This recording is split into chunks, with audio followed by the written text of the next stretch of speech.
السلام علیکم ملګرو د احتجاج په باره کې نوې معلومات راغلل څنګه چې تاسو ته پته چې د پی ټی آی احتجاج دی او بل طرف ته چې دی نو علي امین ګنډاپور چې دی نو هغه اسلام آباد ته ورسېدو اسلام آباد ډي چوک ته او بل طرف ته چې دی نو په علي امین ګنډاپور باندې ورن گرفتاری ناقابلی ضمانت ورن گرفتاری او بل طرف ته چې دی نو په لاهور کې چې دی نو هم احتجاج د پی ټی آی روان دی ځکه چې د پی ټی د لاهور چې کومه پولیس دي کومه رینجر دي نو مکمل تور باندې په پنډي او په اسلام آباد کې دي نو پی ټی آی والا دا سوچ وکړو چې موږ هلته احتجاج وکړو نو دا به واپس هلته راشي نو هغلته به په دې باندې لږ سپکه شي دوی باندې به ظلم لږ سپک شي په پنډۍ کې هم روان په پنډۍ کې چې دي نو هم کارکونان او پولیسان چې دي نو آمنے سامنے شو دي مکمل طور باندې حالات خراب دي بل طرف ته چې دي نو پرون چې علي امین ګنډاپور د خپل ګریوان کولاو کو کنه او ویل کنه ول که هر څه کېږي خو زه به ځان ډي چوک ته رسومه چې د څو پورې عمران خان نه ویل چې تاسو به احتجاج ملتوي کوئ نو هله به موږ ملتوي کوو د څو پورې عمران خان نه ویل چې تاسو به نه ملتوي کوئ نو دا به موږ نه ملتوي کوو ملګرو حالات مکمل طور باندې اوس خراب دي ځکه چې په الله رب العزت اوس خیر کې عوام چې په ګڼ تعداد کې ډي چوک ته ورسېدل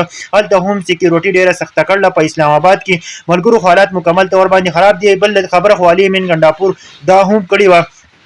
که تاسو عمران خان ته وایي عمران خان یې ومني نو موږ به احتجاج به موږ کینسل کوو خو د هغه پورې څه خبره نشته دی وایي که تاسو ما ولئ نو ومې ولئ خو د هغه پورې زه احتجاج نه کینسلومه چې د څو پورې عمران خان څه نه ویل نو حالات بل شان دي خدای پاک دې اوس خیر کړي ځکه چې په لاهور کې چې کومه احتجاج نو په هغه کې هم حالات مکمل خراب دي ځکه چې هر طرف ته کانټینر دي او پی ټی آی والا چې دي نو هغه وایي چې موږ به خامخا احتجاج کوو نو په دې وجه باندې دي نو په اسلام آباد کې هم کانټینرې پرتې دي په لاهور کې هم کانټینرې پرتې دي دا شعرونه چې دي مکمل طور باندې تباه دي کومه دغه زمونږ چې کومه خلک دی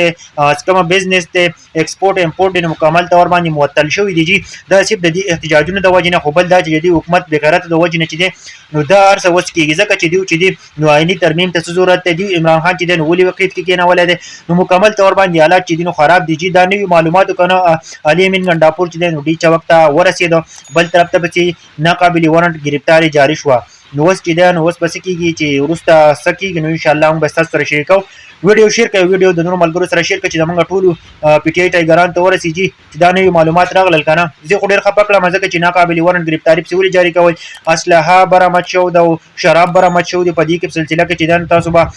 علي امین ګنډاپور چې دی نو هغه پسې ورنټ گرفتاري جاري شو